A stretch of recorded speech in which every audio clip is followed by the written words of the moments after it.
Chances are you've seen other reviews of this book, 7 Habits of Highly Effective People. I mean, come on, let's not pretend that it just came out. That being said, here's what we're gonna do. We're not gonna just teach this like some sort of a, lesson in school. I'm gonna try not to do that. I'm gonna start off with a rant, which is something that I don't think I've ever done before in a review. Then I'm going to talk about what the author explains before going over all the habits, some things to keep in mind. I'm going to go over a brief summary of each habit. I'll throw some observations here and there. Then I'm going to read some standout quotes from the book. I'm going to go over who I recommend this book to, as well as other books that I recommend checking out next. Let's start off with this rant. This is a very fundamental book in self-development. For anyone kind of just starting out with books like this, or maybe even not starting out with books like this, I'm convinced that I was put on this planet to make that normal, like self-growth. However, especially recently with the quarantine, by the way, how have you guys been doing with the quarantine? Please let me know in the comments. I'm very curious. I hope you guys have been staying safe. I've been thinking a lot about why self-growth isn't normal, as it is. And I think the huge reason is that self-growth,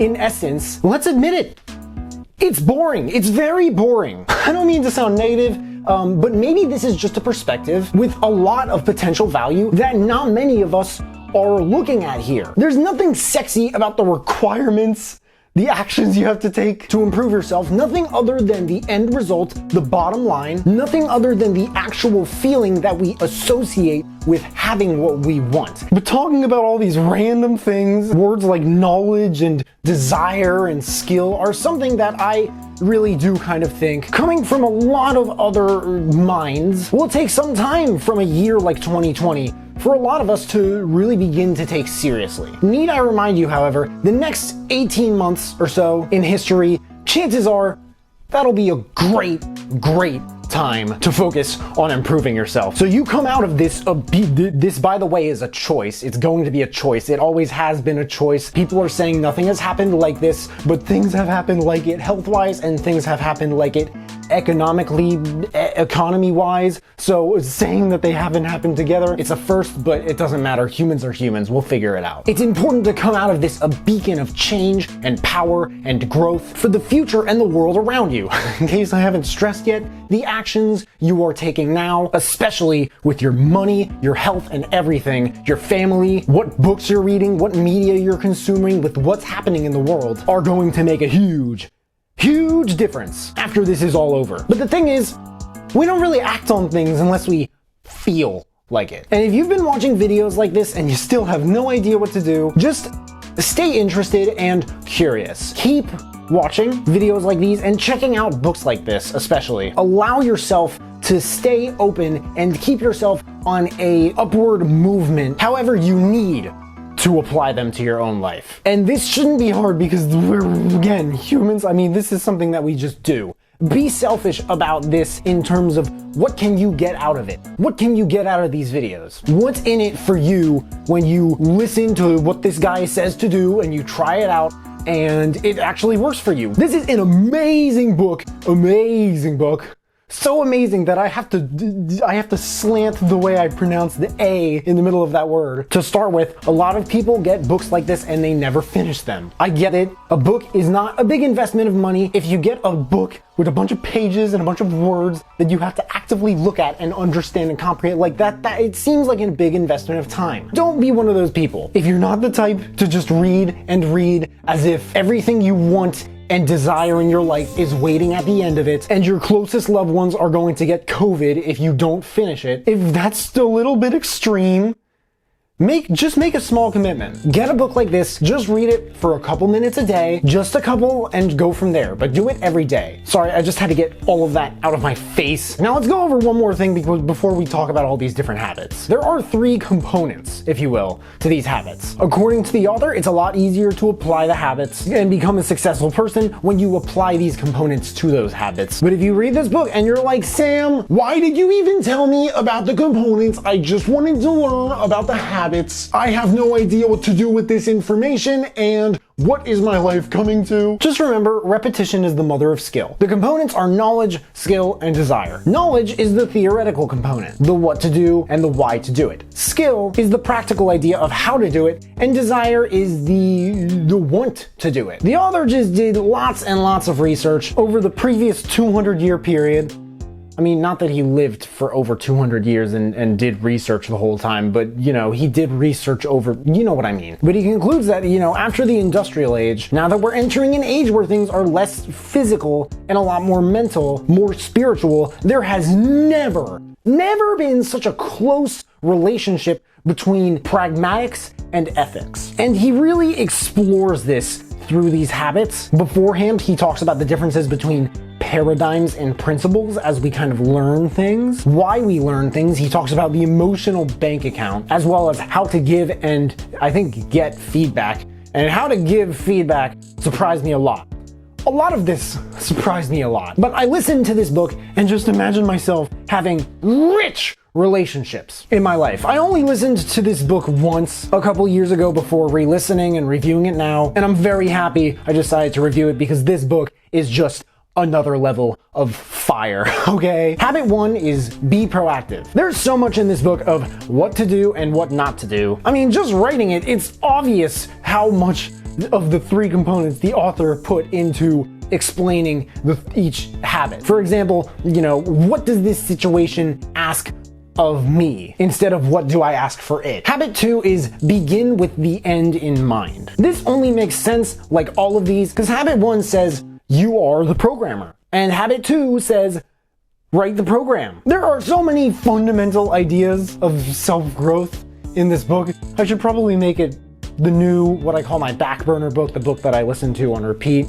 I change it maybe once every month or two, but an amazing back burner book, by the way, for a time like this in history is If You're Not First, You're Last by Grant Cardone. Habit 3 is first things first. Habit 1 says you are the programmer. Habit 2 says write the program. And habit 3 says to run the program. This one is heavily about priority, and something I noticed is that this is a very Dale Carnegie sort of trait in writing. Dale Carnegie is like another, legendary self-help writer. To make a lot of this stuff easier to understand, the author has a way of writing things repeatedly in a strategic way. Habit 4 is think win-win. Think win-win. This is the ultimate negotiating habit where you cultivate in your character an abundant spirit and always pursue mutual benefit. This whole thing, thinking win-win, is a way to think about relationships in general. Sometimes you'll have to go with no deal, but the times when you don't have to go with no deal,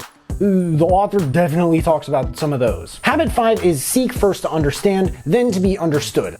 This is my favorite habit.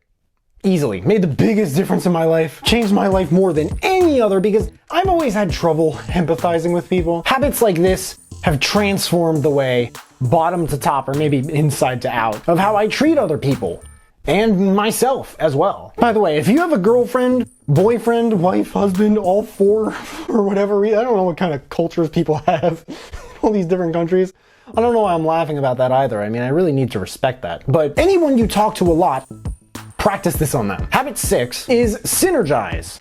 Synergize. Such a cool sounding word, isn't it? This is where 2 people can do more than 1 person times 2. I couldn't understand at first the notion that the whole is greater than the sum of all parts. I made music entirely alone for 3 years, living alone, spending all my time alone, and even with customers for my beats and my mixing, I still had no idea what this meant. But that's because without that much of a grasp on empathy, I didn't really have that much of a grasp on synergy and teamwork. Synergy requires creativity and harmony. You ever try to work with someone and it just doesn't really go that well? Well, that is not synergy. That is not this. This is just that if it worked. But I have some good news. Finally, Sam, some good news. I've been seeing everywhere things about every presidential candidate this year getting the virus, just saying this for anybody who supports one and doesn't like the other. And the $6.9 quadrillion tax cut. And the stay-at-home order in my state being extended until September 2029. Still waiting on employment and unemployment. And you know what? This is my money I'm calling J.G. Wentworth because I need it now. Maybe all of that's happening because there is no synergy. The good news, however, is that synergy is doable. Something else I noticed from this book is that on a more interpersonal level, in a really synergistic way, like all aspects of life, work, home, social, romantic, these habits all really touch upon where you can treat everything important to you the same way and get similar spectacular results with your family as you would with your bank account. Habit 7 is sharpen the saw. Have you ever been too busy driving to go get gas? This is a habit of renew, and I don't know why it took me till this point just to say this, but throughout the entire book, the author has amazing examples of each habit and the person applying them and not doing it well and doing it really well. I'm gonna keep renewing myself in my life to keep top balance and production capacity. This takes a high level of accountability, proactivity, responsibility, and many other multi-syllabic words that end with itty.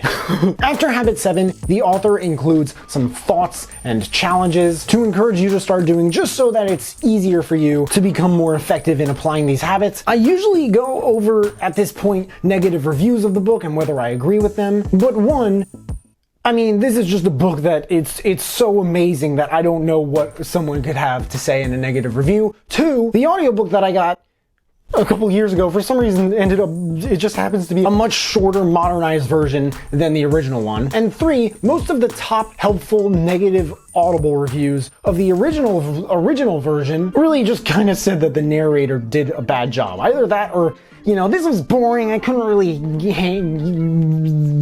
ride with it, or lack of better verbiage. The book overall is a testament to what effective even means, let alone how an effective person, a highly effective person, mind you, functions every day. The habits are universal because you need to have a sense of responsibility, habit 1, vision, habit 2, integrity, habit 3, mutual respect, habit 4, mutual understanding, habit 5, creative cooperation, habit 6, and renewal, habit 7. To be effective, just imagine a really effective person without any of these things. Quotes. Inefficiency is ineffective because slow is fast and fast is slow. We constantly need to apologize because we constantly make mistakes. Things which matter most should never be at the mercy of things which matter least. You cannot hold people responsible for the results if you scrutinize their methods. When you teach once, you learn twice. Direction 1. This is the type of book with a qualifier that is its own title. If you'd like to become a more effective person, this is the book for you. Who do I imagine would probably benefit the most specifically from this book?